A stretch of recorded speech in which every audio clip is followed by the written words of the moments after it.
الحمد لله الذي جعل البيت مثابة للناس وأمنا ونسبه إليه شرف ويمنى.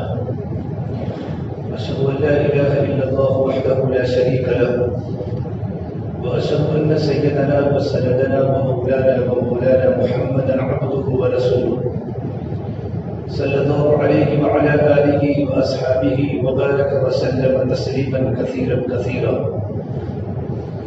أما بعد فأعوذ بالله من الشيطان الرجيم. بسم الله الرحمن الرحيم.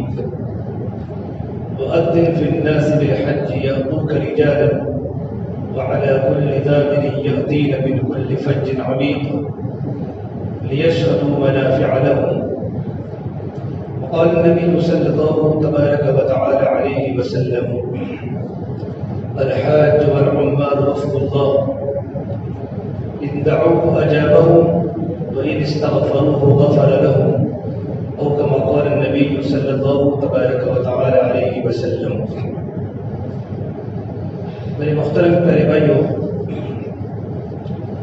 یہ جو مہینہ چل رہا ہے بڑا بابرکت، بڑا مبارک، اللہ کی رحمتوں کو کھینچنے والا مہینہ چل رہا ہے. حج کا مبارک مہینہ ہے. حجاج کا مجمع اور عشاق کا مجمع اللہ تبارک و تعالیٰ کے حکم کو پورا کرنے کے لیے ٹولے کے ٹولے جا رہے ہیں. بہت بڑا مجمع بیت اللہ پہنچ چکا ہے اور بہت بڑا مجمع جانے کی تیاری میں ہے. اللہ تبارک و تعالیٰ سے دعا کرے اللہ تعالیٰ ہر ایک کو اپنے گھر کی زیارت نصیب کرے. وقت مختصر ہے. میں چاہتا ہوں کہ میں آپ صلی اللہ تبارک و تعالیٰ علیہ وسلم کے حج کو تفصیل سے بیان کروں کہ سرکار دو عالم صلی اللہ تبارک و تعالیٰ علیہ وسلم نے حج کیسے کیا. آپ صلی اللہ تبارک و تعالیٰ علیہ وسلم نے نبوت کے پہلے 2 حج کیے اور نبوت کے بعد آپ کا جو مشہور حج ہے سن ہجری 10 میں حجۃ الوداع، یہ آپ نے نبوت کے بعد کیا. آپ نے اپنی زندگی میں 4 عمریں کی. یہ حج ہے وہ اسلام کا 4تھا رکن ہے. سن ہجری 5 میں حج کی فرضیت نازل ہوئی. سن ہجری 8 میں مکہ المکرمہ فتح ہوا.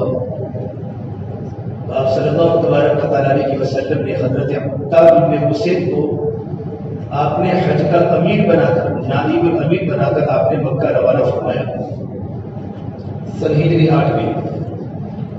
اور سن ہجری 9 میں صدیق اکبر رضی اللہ تعالیٰ عنہ کو حضور اکرم صلی اللہ علیہ وسلم نے نائب الحج امیر بنا کر آپ نے حج کی طرف روانہ فرمایا سن ہجری 9 میں.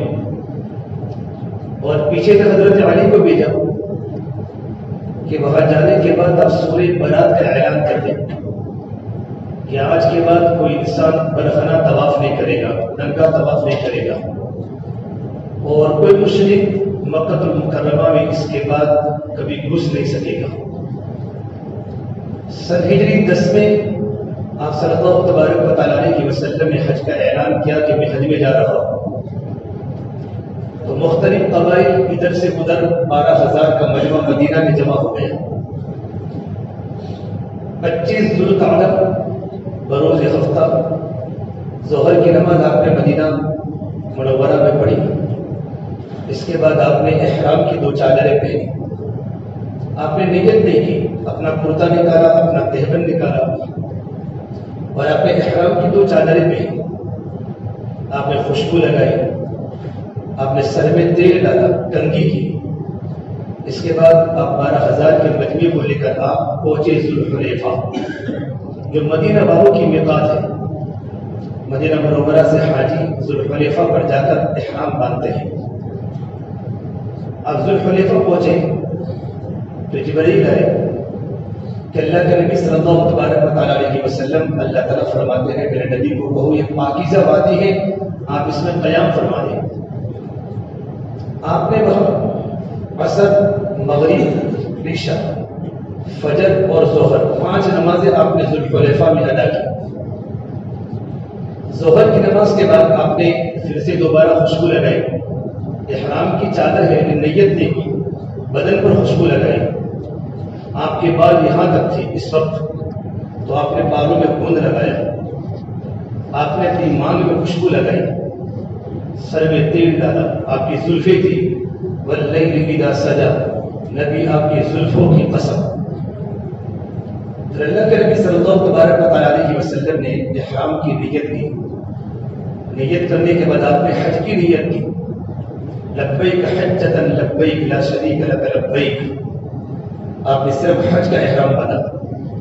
تو جبرائیل یا رسول اللہ تبارک و تعالیٰ فرماتے ہیں کہ نبی جی آپ حج کے ساتھ عمرہ کا بھی احرام باندھ لیں.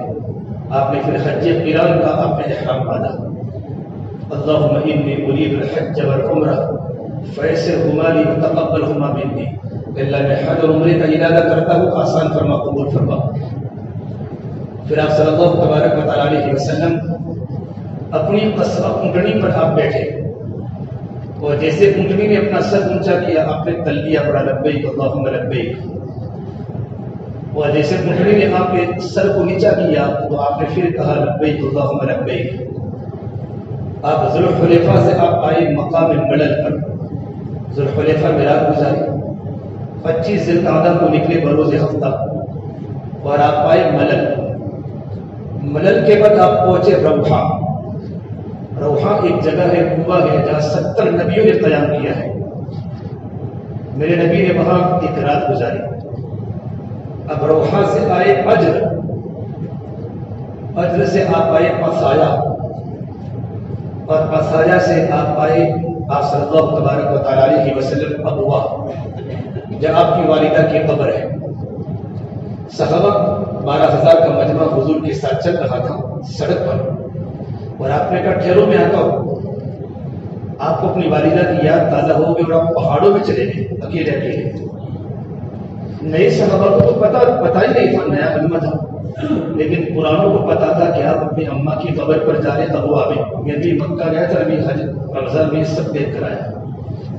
ابوا آپ صلی اللہ تبارک و تعالیٰ علیہ وسلم ابوا 30-40 کلومیٹر کی پہاڑی ہے, وہاں کھٹاؤ کے سوا کچھ نہیں جاتا, وہاں آپ گئے اور اپنی ماں کی قبر پر جا کر آپ چھوٹے بچے کی طرح سر رکھ کر آپ بہت دیر تک روئے. اتنے روئے کہ آپ کا بدن کا روبا ہوا آنکھ بن گیا. آپ وہاں سے پھٹنے کا نشان نہیں لیتے, حالانکہ 50-55 سال ہو چکے ہیں آپ کی والدہ کے انتقال کے, لیکن ماں کی محبت تھی اور آپ نے کہا میں رات یہاں گزاروں گا میری ماں کے ساتھ, اور رات کو وہاں قیام فرمایا. پھر ابوا سے آپ روانہ ہوئے عثمان. پوچھا صدیق اکبر یہ کون سی وادی ہے کہ اللہ کے نبی عثمان ہے. آپ نے ابو بکر میں دیکھ رہا ہوں ہود اور صالح علیہ السلام تلبیہ پڑھتے پڑھتے اپنے اونٹنی پر مکہ جا رہے ہیں. عثمان سے آپ آئے مر الزہران اور مر الزہران سے آپ آئے مقام شریف. مقام شریف میں دیکھا کہ حضرت عائشہ اپنے خیمے میں رو رہی ہے. پوچھا عائشہ کیوں روتے ہیں؟ لعلک نفستی, لگتا ہے تجھے عورتوں والا گزر آ چکا ہے, ناپاک ہو چکی ہے, نماز پڑھنے کی حالت میں نہیں رہی. جی نعم یا رسول اللہ. آپ نے کہا عائشہ گھبرانے کی ضرورت نہیں ہے, اب تو صرف حج کرے گی, عمرہ نہیں کرے گی. پھر آپ وہاں سے مقام شریف سے آپ آئے تنعیم جہاں مسجد عائشہ ہے, اور آپ نے جا کر بعد احرام کی 2 چادریں بدلی. آپ وہاں سے احرام کی چادر پہن کر آئے, جب احرام کی 2 چادروں کو آپ نے بدلا. آپ اپنے قصبہ اونٹنی پر تھے. پھر تنعیم سے آپ مکہ المکرمہ کی جو ٹاپ پہاڑی ہے اس سے نیچے اترے زیتوا کنویں پر آپ نے قیام فرمایا, اور قیام فرمانے کے بعد اللہ کے نبی صلی اللہ تبارک و تعالیٰ علیہ وسلم صفا مروہ سے بیت اللہ میں انٹر ہوئے. دروازہ کا باب بنی شیبہ, یہ آپ کے خاندان کا دروازہ, باب بنی عبد مناف. اس دروازے سے آپ اونٹنی کے ساتھ اندر داخل ہوئے. تو بنو ہاشم آپ کا خاندان تھا. بچوں نے دیکھ لیا کہ حضور تشریف لائے ہیں, تو بچے اللہ کے نبی پر کود پڑے. آپ نے بوسہ دیا, پیار کیا, اونٹنی پر بٹھایا, گود میں بٹھایا. جب آپ نکلے تو آپ بنو مخزوم دروازے سے باہر نکلے. پھر آپ صلی اللہ تبارک و تعالیٰ علیہ وسلم بیت اللہ میں آنے کے بعد سیدھے حجر اسود کے پاس پہنچے، اور حجر اسود کے پاس آنے کے بعد آپ نے بوسہ دیا، پھر آپ نے سجدہ کیا، آپ نے بوسہ دیا، پھر آپ نے سجدہ کیا، آپ نے بوسہ دیا، پھر آپ نے سجدہ کیا، 3 مرتبہ بوسہ دیا، 3 مرتبہ سجدہ کیا، پھر آپ ثم بکا طویلا طویلا، آپ لمبی مدت تک وہاں کھڑے کھڑے روتے رہے، پھر آپ نے طواف پہ 7 چکر لگانا شروع کیے، احرام کی حالت میں تھے، شروع کے 3 چکروں میں آپ نے رمل کیا، رمل تیز دوڑنا، باقی 4 چکروں میں آپ نے رمل نہیں کیا، تیسرے چکر میں آپ نے آب زمزم کیا، اور آپ نے پہلی مرتبہ بوسہ دیا، دوسرے چکر میں، تیسرے چکر میں، چوتھے چکر میں رس بڑھ گیا تو آپ نے بوسہ دے دیا امت کو سمجھانے کے لیے کہ رس بڑھ چکا ہے، تو آپ کے ہاتھ میں چھڑی تھی، چھڑی، آپ چھڑی کو حجر اسود پر رکھتے تھے اور آپ چھڑی کو بوسہ دیتے تھے، یہ سنت ہے۔ پھر آپ نے کہا عمر بوسہ دینے کا موقع ملے تو اجتناب کرنا، ورنہ جھگڑا مت کرنا، یہ رش ہوتا ہے، ازدحام ہوتا ہے، لوگ سنت پر عمل کرنے کی وجہ سے فرق چھوڑ دیتے ہیں۔ سب سے بڑی بات کہ مرد اور عورتوں کا اختلاط اور ہجوم اتنا ہوتا ہے کہ بوسہ دینا سنت ہے، سنت پر عمل کرنے کی جگہ پر بڑا گناہ ہو جاتا ہے۔ اگر عمر بوسہ دینے کا موقع ملے تو دینا، ورنہ دور سے ہی لکڑی کے ساتھ یا ہاتھوں کو چوم لینا، حجر اسود کو بوسہ دینے کا ثواب مل جائے گا۔ آپ نے 7 چکر لگائے، 7ویں چکر کے بعد آپ نے 2 رکعت نفل پڑھے، واجب الطواف مقام ابراہیم کے پاس۔ اس کے بعد آپ صلی اللہ تبارک و تعالیٰ علیہ وسلم صفا پر پہنچے سعی کرنے کے لیے، اور بہت دیر تک بیت اللہ کی طرف دیکھ کر آپ نے دعا کی، پھر آپ نے صفا مروا کی سعی کے 7 چکر لگائے۔ شروع کے 3 چکر آپ نے پیدل کیے، آپ نے پورا طواف پیدل کیا، صفا مروا کی سعی کے شروع کے 3 چکر آپ نے پیدل کیے، باقی 4 چکر آپ نے اپنی اونٹنی پر کیے، قصوہ اونٹنی پر۔ صحابہ حضور کو دیکھنا چاہتے تھے دور سے، رش تھا، تو آپ اونٹنی پر بیٹھ کر آپ نے مروا کا 7واں چکر پورا کیا۔ مروا کا چکر پورا کرنے کے بعد آپ نے وہاں 2 رکعت نفل پڑھے، پھر آپ نے کہا لوگوں، جو لوگ اپنے قربانی کا جانور لے کر آئے ہیں وہ تو احرام نہ کھولیں، اور جو لوگ اپنے قربانی کا جانور لے کر نہیں آئے وہ احرام کھول لیں۔ اللہ کے نبی آپ، تو آپ نے کہا میں تو اپنے قربانی کا جانور لے کر گھر سے آیا ہوں، اصل تو یہی سنت ہے کہ قربانی کا جانور لے کر گھر سے جانا، پہلے اس طرح ہی حج ہوتا تھا، آج حالات مسائل کے فلائٹ میں سفر ہو گئے، پہلے پیدل سفر ہوتے تھے، تو آپ نے کہا میں بھی احرام میں کروں گا، ابو بکر بھی نہیں، طلحہ بھی نہیں، زبیر بھی نہیں، ابو عبیدہ بن جرہ نہیں، ابو دجانہ نہیں، عمر بن قعقاع بن طبیب بھی نہیں، باقی سب کھول لو۔ سب نے احرام کھولا، آپ نے حج قران اور سب کو حج تمتع کروایا، حج تمتع کروایا۔ اس کے بعد آپ صلی اللہ تبارک و تعالیٰ علیہ وسلم مکہ المکرمہ میں 4 دن رہے، اتوار کو نکلے تھے، اتوار کو بیت اللہ میں آئے، اور اتوار، پیر، منگل، بدھ، یہ 4 دن آپ مکہ میں رہے، لیکن بیت اللہ میں آپ نہیں آئے۔ کیوں نہیں آئے؟ کہ اگر میں جاؤں گا تو بیت اللہ میں رش ہو جائے گا، صحابہ کو تکلیف پہنچے گی، نبی عالمین کے لیے رحمت بنا کر آئے، ہم جائے، ہماری پاس طاقت ہے، سہولت ہے، میں آپ کو حضور کا حج بتا رہا ہوں۔ 4 دن آپ نہیں گئے بیت اللہ میں، پھر جمعرات کے دن 9 ذی الحجہ حج کا دن شروع ہوا، تو اللہ کے نبی صلی اللہ تبارک و تعالیٰ علیہ وسلم بیت اللہ نے، آپ کا احرام تو پہلے سے بندہ ہوا تھا، اور آپ نے حج کے ارکان صحابہ کو سکھائے، اور اس وقت 1.25 لاکھ کا مجمع مکہ میں آ چکا صحابہ کا۔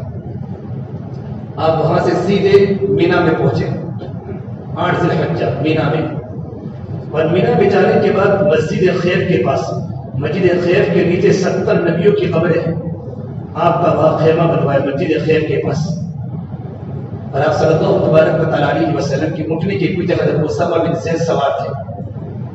آپ نے مینا میں کوئی عمل نہیں کیا، صرف 5 نمازیں پڑھی، ظہر پڑھی، عصر پڑھی، مغرب پڑھی، عشاء پڑھی، اور آپ نے فجر کی نماز مینا میں ادا فرمائی، اور آپ نے وہاں خطبہ دیا 9 ذی الحجہ کو، 8 ذی الحجہ کو، 9 ذی الحجہ کو فجر کی نماز کے بعد سورج کے طلوع ہونے کے بعد آپ صلی اللہ تبارک و تعالیٰ علیہ وسلم میدان عرفات پہنچے.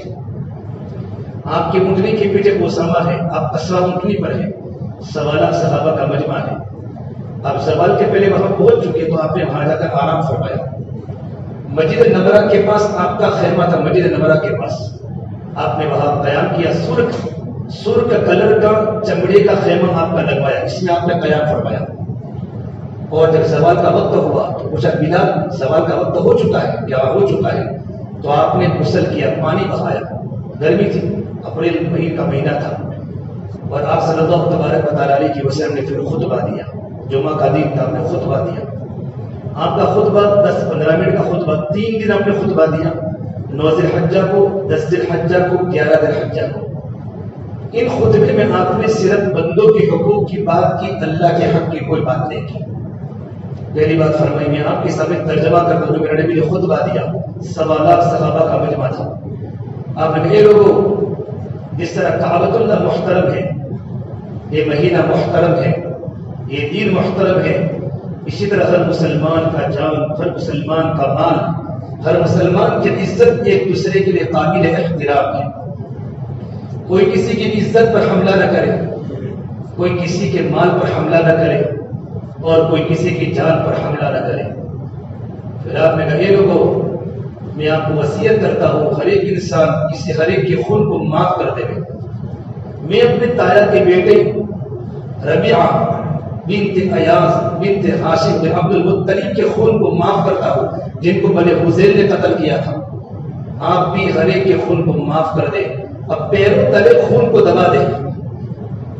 پھر آپ نے کہا اے لوگوں، میں آپ کو وصیت کرتا ہوں کہ سود کو معاف کر لیں گے. سب سے پہلے اپنے انکل اپنے چچا عباس بن عبد المطلب کے سود کو معاف کرتا ہوں. تو کوئی انسان کسی کو سود دے نہ کسی کے پاس سے سود لے. ارے عباس یہ بینک تھے، بینک. یہ اللہ کے نبی کے چچا ہے، بڑے صحابی ہیں، بہت اونچے پد کے تھے. لیکن آپ صلی اللہ تبارک و تعالیٰ علیہ وسلم جب ان کے سامنے کھڑے ہوتے تھے نا تو آپ کا قد ان سے اوپر لگتا تھا. 8 میل تک عباس کی آواز بغیر مائک کے جاتی تھی. اور جب اونٹنی پر بیٹھتے تھے تو ان کے دونوں قدم زمین پر لٹک جاتے تھے. آپ کے اللہ کے نبی کے چچا ہے تو کہا عباس پوری بینک تھی، بہت پیسے تھے. تو کہا سب سے پہلے میں اپنے چچا عباس کے سود کو معاف کرتا ہوں، کوئی میرے چچا کو سود نہ دے. میں نے کتاب میں پڑھا ہے، کتاب میں نہیں پڑھا، لیکن مدینہ منورہ میں بزرگ شیخ ابو بکر الجزائری کی انتقال ہوا 2004 میں مغرب کی نماز کے بعد. ان کا درس ہوتا ہے عربی میں نے سنا تھا.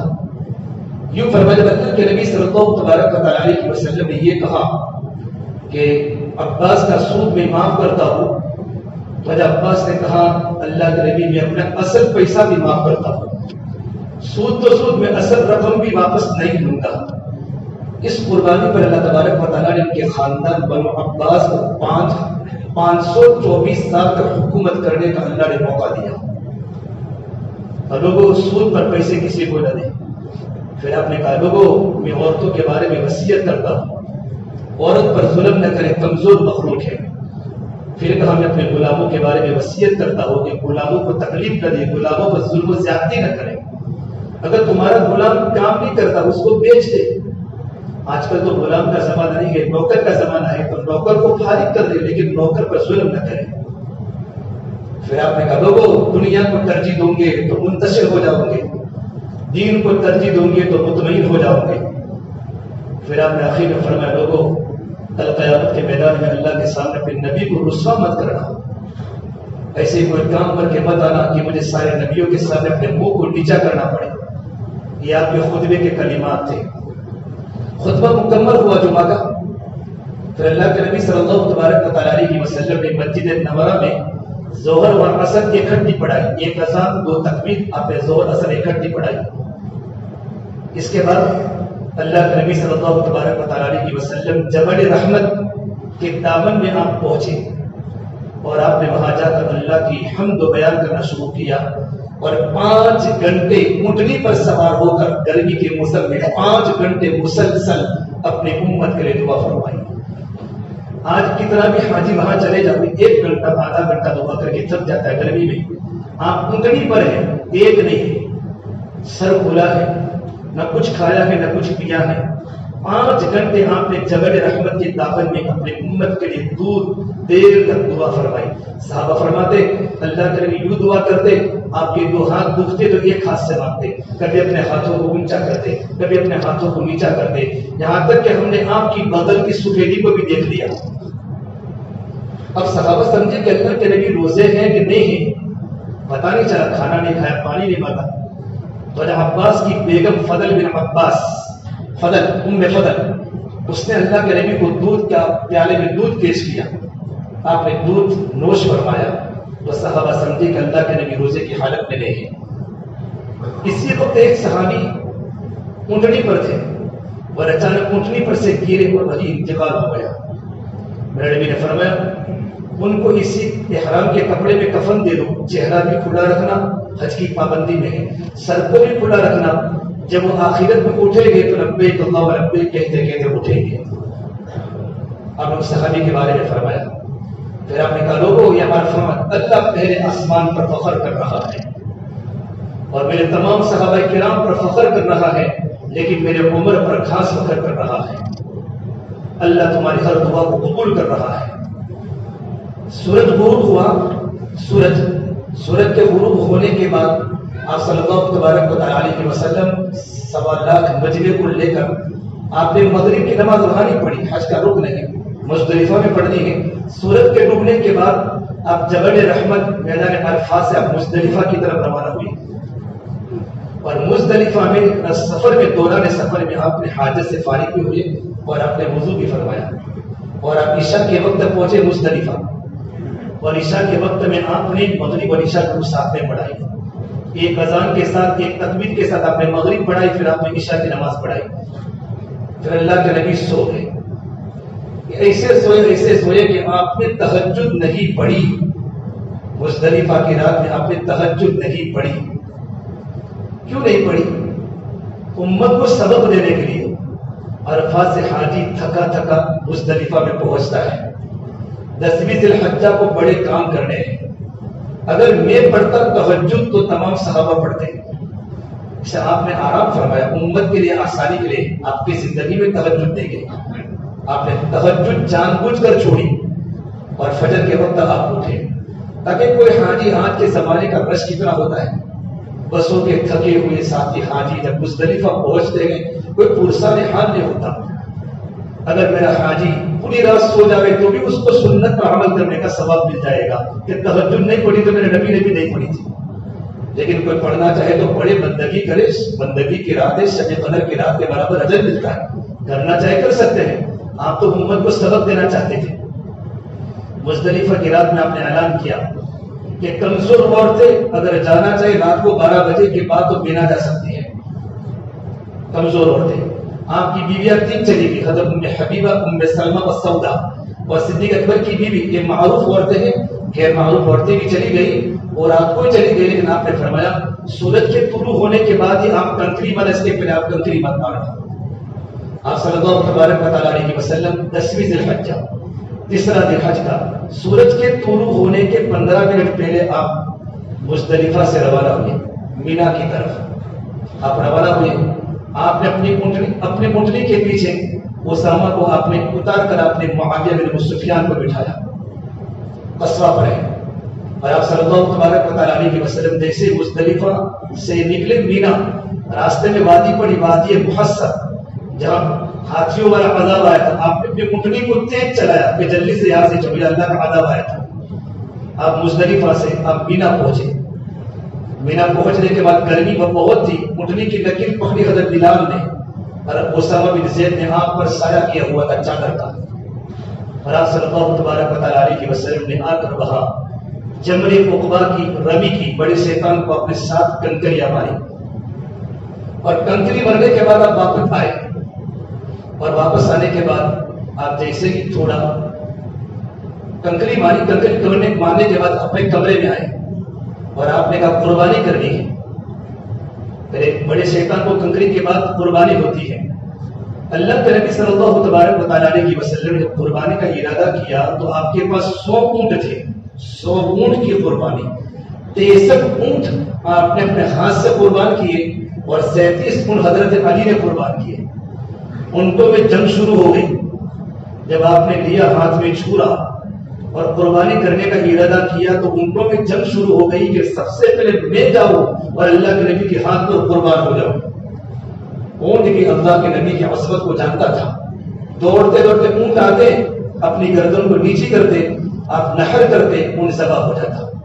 آپ کی عمر 63 آپ نے اونٹ ذبح کیے۔ پھر باقی حضرت علی کو حوالے کہ علی تم ذبح کر لو۔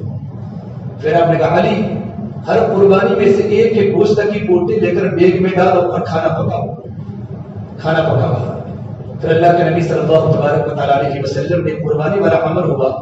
پھر آپ نے اپنی ازواج مطہرات کے لیے آپ نے گائے کی قربانی دلوائی۔ پھر تیسرا عمل تھا آپ کے بال کٹوانے کے۔ آپ کے بڑے بڑے بال تھے اس وقت، آپ چھوٹے بچے کی طرح نیچے بیٹھ گئے اور عمر بن عبداللہ آئے اور آپ نے حضور اکرم صلی اللہ تبارک و تعالیٰ علیہ وسلم کے بالوں کو منڈا۔ داہنی طرف کے سارے بال اس طرف کے مڑنے کے بعد صحابہ میں تقسیم فرمائے اور بائیں طرف کے بال آپ نے حضرت ابو طلحہ کو بطور ہدیے کے لیے۔ خالد بن ولید پاس میں نے کہا طلحہ مجھے بال دو گے؟ اور ابو طلحہ نے 4-5 بال حضرت خالد بن ولید کو دیے۔ خالد بن ولید نے ان بالوں کو اپنے ٹوپی میں سی لیا اور جب تک خالد بن ولید زندہ رہے جس میدان جنگ میں جاتے تھے اور ان کی ٹوپی ہوتی اس میں بال تھے، اللہ اس معرکے میں خالد بن ولید کو فتح دیتا تھا ان بالوں کی برکت کی وجہ سے۔ جب بالوں کی برکت سے مسلمان جیتتا تھا، جب مسلمان کی زندگی حضور کی زندگی کے مطابق ہوگی تو مسلمان کیسے حاصل کرے؟ پھر آپ نے اپنی مونچھیں آپ نے تراشائی، اپنے ناخن کٹوائے اور آپ نے وہی جگہ پر آپ نے دفن کروا دیا زمین کے نیچے۔ اس کے بعد کھانا تیار ہو کر آیا، آپ نے کھانا تناول فرمایا اور آپ صلی اللہ علیہ وسلم نے شوربہ بھی پیا، سالن بھی کھایا۔ پھر آپ نے اپنی احرام کی چادر، پابندیاں ختم ہو گئی، احرام کی چادر نکالی، آپ نے اچھے کپڑے پہنے، خوشبو لگائی، آپ نے تیل لگوایا۔ پھر آپ صلی اللہ تبارک و تعالیٰ علیہ وسلم وہاں سے مکہ طواف زیارت کرنے پہنچے۔ ظہر کے پہلے آپ نے طواف زیارت کیا، اونٹنی پر کیا، آپ نے اونٹنی پر 7 چکر لگائے طواف زیارت کے، اور طواف زیارت کرنے کے بعد آپ نے آب زمزم پیا۔ یہ پورا مشکل آپ نے پیا اور پیتے پیتے پیتے یہاں تک لائے کہ پورا مشکل اپنے اوپر انڈے دیا، پورا پانی اپنے بدن مبارک پر۔ گرمی کا سیزن تھا۔ پھر آپ ظہر کی نماز ایک روایت میں ہے کہ آپ نے مکہ میں پڑھائی اور ایک روایت میں کہ آپ نے مینا میں آ کے پڑھائی۔ پھر 11ویں ذی الحجہ آپ نے زوال کے بعد 3 شیطانوں کو رمی کی۔ جمرے اولا کے پاس رمی کرنے کے بعد آپ نے پونا گھنٹہ دعا کی۔ دوسرے جمرے کے پاس 7 کنکر مارنے کے بعد آپ نے پونا گھنٹہ دعا کی، اور بڑے شیطان کو کنکری بننے کے بعد آپ نے دعا نہیں کی۔ آدمی حاجی نہیں کرتا، کیوں نہیں کی؟ کہ جگہ تنگ تھی، جگہ تنگ تھی۔ اگر آپ وہاں دعا مانگتے تو رش ہو جاتا، پھر صحابہ کو تکلیف ہو جاتی۔ آپ نے 12ویں ذی الحجہ کو زوال کے بعد تینوں شیطان کو کنکری ماری۔ 12ویں ذی الحجہ کو آپ سوئے تو یہ آیت نازل ہوئی، اذا جاء نصر اللہ والفتح ورأيت الناس يدخلون في دين الله افواجا۔ اس میں اللہ کی طرف سے میسج تھا، نبی جی آپ کا مشن دنیا میں مکمل ہو چکا ہے، آپ ہمارے پاس آنے کی تیاری فرمائیے۔ یہ آیت کے نازل ہونے کے بعد آپ نے شیطان کو کنکری مارنے کے بعد آپ نے خطبہ دیا، بڑا عجیب خطبہ۔ تینوں دن آپ نے ایک ہی خطبہ دیا ہے، الفاظ نہیں، اور تیسرے دن آپ خطبہ دیتے دیتے رو پڑے اور ایک جملہ آپ نے بڑھایا، ایھا الناس عسى اللہ تلقونی بعد عامی ھذا۔ اے لوگوں میری تمہاری آخری ملاقات ہے، اس کے بعد میں تم مجھے کبھی دیکھ نہیں سکو گے۔ آپ نے 11 کی رمی فرمائی۔ 12ویں ذی الحجہ کو آپ نے پھر زوال کے بعد 3 شیطانوں کو کنکری ماری۔ پہلے مار کر پونا گھنٹہ دعا کی، دوسری مار کر پونا گھنٹہ دعا کی، تیسرے کے بعد آپ نے دعا نہیں فرمائی۔ پھر آپ نے کہا جو چاہے وہ لوگ مکہ میں جا سکتے ہیں جن کو جانا ہو، 12ویں کی رمی ہو چکی ہے۔ اللہ کے نبی وہاں رہ گئے اور آپ نے 13ویں ذی الحجہ کو آپ نے رمی فرمائی۔ زوال کے بعد تینوں کو رمی فرمانے کے بعد آپ صلی اللہ تبارک و تعالیٰ علیہ وسلم بنو کنانہ کے گھر پر 4 دن آپ نے قیام فرمایا۔ اور پھر واپس آپ آئے تنعیم پر. عائشہ پاک ہو چکی تھی, نماز پڑھنے کی حالت میں آ چکی تھی. آپ نے عائشہ کو وہاں سے عمرے کا احرام بندوایا, آپ نے ان کو دوبارہ کروایا حج کے بعد کا. اور پھر اللہ کے نبی صلی اللہ تبارک و تعالی علیہ وسلم بیت اللہ میں آئے, اور بیت اللہ میں آنے کے بعد آپ نے طواف وداع کیا, الوداعی طواف کیا. الوداعی طواف کے کرنے کے بعد آپ نے تمام صحابہ کرام کی طرف مسکرا کر دیکھا, پھر آپ مدینہ منورہ روانہ ہو گئے. یہ اللہ کے نبی کا مختصر حج میں نے آپ کے سامنے کھولا ہے آدھے گھنٹے میں. یہ اللہ کے نبی کا حج تھا, پھر آپ اپنے وطن مدینہ منورہ چلے گئے. یہ آپ کا حجۃ الوداع تھا, آپ نے لوگوں کو الوداع حج کر کے آپ نے لوگوں کو الوداع کیا. آپ نے نبوت کے بعد ایک ہی حج کیا ہے, نبوت کے پہلے آپ نے 2 حج کیے ہیں, آپ نے 4 عمرہ کیے ہیں. آپ صلی اللہ تبارک و تعالی علیہ وسلم کی بڑی تمنا تھی کہ حجاج کرام میرے پاس آئے, اللہ کے پاس آئے. حج کرنے والے, عمرہ کرنے والے اللہ کے وفد ہوتے ہیں. اگر وہ کوئی دعا کرتے ہیں تو ان کی دعا قبول ہوتی ہے, اگر وہ کوئی سفارش کرتے ہیں اللہ ان کی سفارش کو قبول کرتا ہے. اللہ مجھے اور آپ تمام کو اللہ کے نبی کی محبت کرنے کی توفیق دے, نبی والا حج ہمیں بھی کرنے کی توفیق دے. ہر انسان کی دل کی تمنا ہے, عشاق جا رہے کہ میں بھی جاؤں اللہ کے گھر کو جا کر ملتزم پر چمٹ چمٹ کر رو, صفا مروہ کی سعی کروں. اللہ ہر ایک کو اس گھر کی زیارت نصیب فرماوے. آدمی کو دعا بھی کرنی چاہیے, جن پر فرض ہے ان کو جانے میں جلدی کوشش کرنی چاہیے. من اراد الحج فلیتعجل, اس آدمی کو حج فرض ہو چکا ہے, وہ چاہے کہ حج کرنے میں جلدی کرے. اللہ تعالیٰ ہم تمام کی باتوں پر رب العالمین عمل کرنے کی توفیق عطا فرمائے.